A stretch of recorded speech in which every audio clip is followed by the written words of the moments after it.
السلام علیکم، کیسے ہیں آپ سب؟ آج انسان اور زمین کی حکومت کی قسط نمبر 9 لے کر حاضر ہوں۔ جو چینل پہ نئے ہیں وہ چینل کو سبسکرائب کیجئے اور بیل کے بٹن کو کلک کیجئے تاکہ ہر نئی آنے والی ویڈیو ان تک پہنچ سکے۔ تو شروع کرتے ہیں قسط نمبر 9 انسان اور زمین کی حکومت کی۔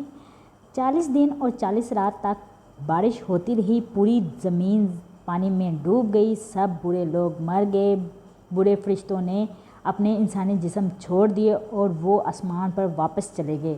دنیا کے نافرمان اور سرکش لوگ اس سیلاب میں فنا کی گھاٹ اتر گئے اور حضرت نوح علیہ السلام کی کشتی 6 مہینوں تک پانی کے اوپر تیرتی رہی۔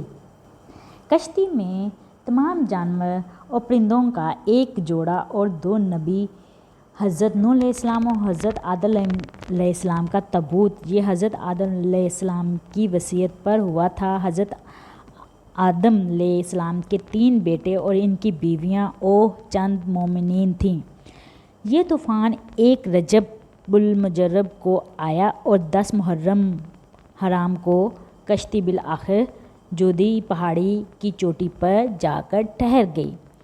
جودی کی پہاڑی بحیرہ مردار یعنی کہ بحیرہ لوط کے مغرب میں اسرائیل میں واقع ہے۔ آج کل بحیرہ مردار کے اس علاقے میں سالانہ بارش 2 سے 44 انچ ہوتی ہے، یعنی کہ 2 سے لے کر 42 انچ ہوتی ہے، لیکن یہ علاقہ دوسرے سمندروں کی سطح سے 1412 فٹ نیچے ہے۔ اگر آج بھی اس علاقے میں شدید ترین بارش ہو جائے تو پانی کے نکل بہنے کا کوئی راستہ نہیں ہے۔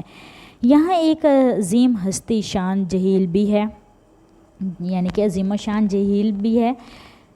واضح رہے کہ طوفان نوح علیہ السلام کو تمام ادیان میں بیان کیا گیا ہے اور خیال ظاہر کیا جاتا ہے کہ 4000 سے 5000 سال قبل آنے والا یہ طوفان کوہ ارات کے مقام پر ظہور پذیر ہوا۔ واضح رہے کہ کوہ ارارات اناضول کے شمال میں واقع ہے۔ یہ ایران کی سرحد سے 16 کلومیٹر اور ارمینیا کی سرحد سے 32 کلومیٹر دوری پر ہے۔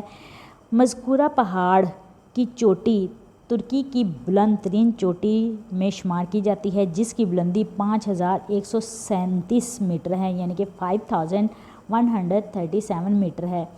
اب خدا کے حکم سے سیلاب تھم گیا اور زمین نے سارا پانی اپنے اندر جذب کر لیا۔ اب خدا نے حضرت نوح علیہ السلام کو حکم دیا کہ کشتی سے اتر جاؤ، تجھ پر اور وہ لوگ جو تجھ پر ایمان لائے ہیں ہماری رحمتیں برکتیں نازل ہوں گی۔ اور تورات میں مذکور ہے کہ جب طوفان تھما تو حضرت نوح علیہ السلام نے سب سے پہلے کوے کو بھیجا، دیکھیں اگر زمین پر کہیں خشکی ہے تو اسے آ کے خبر کریں۔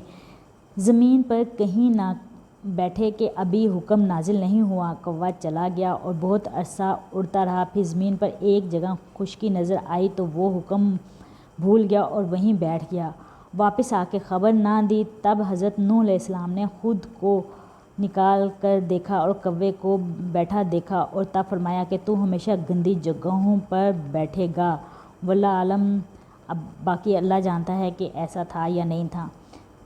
چونکہ اس طوفان میں دنیا کے تمام لوگ ہی فنا ہو گئے تھے، صرف چند لوگ ہی زندہ بچے تھے، اس لیے حضرت نوح علیہ السلام کو آدم ثانی بھی کہا جاتا ہے۔ انہی کی اولاد اس وقت دنیا میں آباد ہے۔ بزرگ مفسرین کی ایک جماعت نے وَجَعَلْنَا ذُرِّيَّتَهُ هُمُ الْبَاقِينَ ہیں، ہم نے نوح کی اولاد کو زمین میں باقی رہ جانے والا قرار دیا، سے یہ نتیجہ نکالا ہے کہ نوح علیہ السلام کے بعد تمام نسل بشر انہی کی اولاد میں سے وجود میں آئی ہے اور اس وقت کے تمام انسان انہی کی اولاد ہیں۔